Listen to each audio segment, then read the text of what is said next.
Sot u mbajt mbledhja e radhës e Këshillit Bashkiak, e cila ishte planifikuar të niste në orën 10. Mbledhja filloi 30 minuta me vonesë për shkak të mungesës së shumicës së këshilltarëve, të cilët edhe pse ishin njoftuar nuk u paraqiten. Pas telefonatave të kryetarit të Këshillit Bashkiak apo sekretarit të Këshillit Bashkiak, erdhën 2-3 këshilltarë sa për të plotësuar numrin për korum. Mungesa e këshilltarëve në Këshillin Bashkiak është një veprim i përsëritur, ndërkohë që janë zgjedhur me votën e qytetarëve lushnjar për t'i përfaqësuar edhe për të ngritur problemet reale që shqetësojnë komunitetin dhe paguhen po nga taksat e qytetarëve lushnjar. Mbledhja pasi u plotësua numri nevojshëm vijoi sipas rendit të ditës. Diskutimet u përqendruan tek privatizimi i klubit të futbollit Lushnja, ku kryetaria e bashkisë Riselda Sefa kërkoi të ulej 20% e vlerës fillestare, pasi nuk ka ardhur asnjë ofertë për privatizimin e tij. Gjithashtu u parashtrua mundësia që bashkia Lushnjë të kishte një përqindje të klubit të futbollit Lushnja. Sipas procedurës, sipas ligjit ne duhet të paraqesim në Këshill Bashkiak për ulje 20% të vlerës dhe shpalljen e ankallës përsëri. Kryetari i grupit të këshilltarëve të opozitës Klement Çela u shpreh se mungon analiza se ku është problemi që nuk ka oferta, çfarë çalon te klubi i futbollit. Por gjithashtu, nga këshilltari Ervin Sina u theksua edhe ana pozitive e klubit të futbollit. Nga 68 lojtarë më parë, sot ka 3 fish. Mendoj se duhet ripar gjëja, se nuk besoj se do ketë ndonjë ndryshim. Ai që s'ka qenë interesuar me 140, nuk besoj se i shfaq në interes të madh ta marrë me 110. Mos ndoshta duhet parë me gjë tjetër, mos ndoshta duhet ripar pjesa e aksioneve, sepse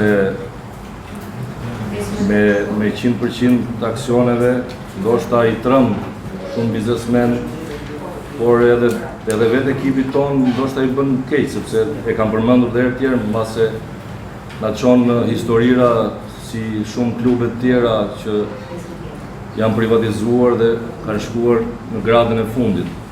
Unë mendoj se duhet riparë edhe një herë kjo. Nuk besoj se është problemi vlera totale me cilën është nxjerrë në ankan klubi. Mendoj se duhet tjetë tjetër kund problemi.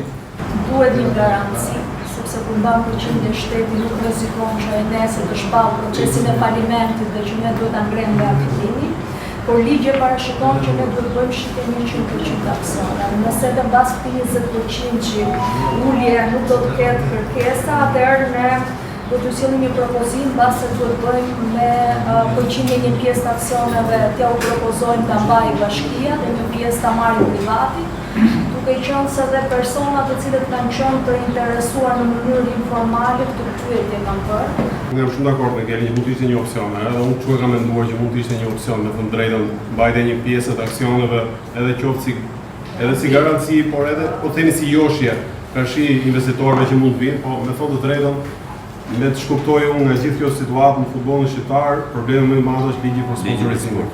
Pa u miratuar ligji për sponsorizimin, do vazhdojmë të avakademi, do bëjmë propozime si ky i Kelit që qëndron në një farë mënyrë edhe po të zbërësësh pak buxhetin financiar që ne harxojmë nga 400 në 200, po themi 51 me 49%, aty mund të shkojmë prapë, unë mendoj që do kemi probleme me shitjen e aksioneve.